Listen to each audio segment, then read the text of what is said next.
أعوذ بالله من الشيطان الرجيم بسم الله الرحمن الرحيم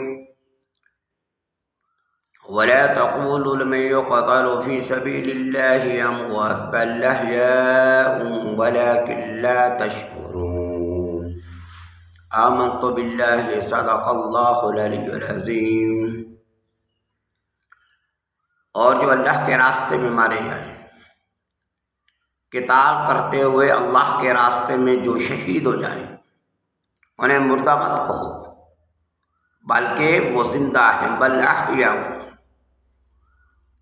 ولکن لا تشعرون، آپ کو ان کا شعور حاصل نہیں ہے۔ بل احیاء عند ربهم یرزقون، وہ زندہ ہیں، اللہ کے نزدیک انہیں رزق دیا جاتا ہے۔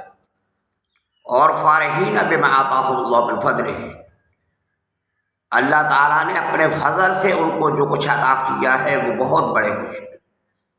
اس لیے شہید کو مردہ کہنا، اللہ اس سے یہ بات باور کرا رہا ہے مسلمانوں کو، اس کو مردہ مت کہو بلکہ اللہ کے نزدیک وہ زندہ ہے۔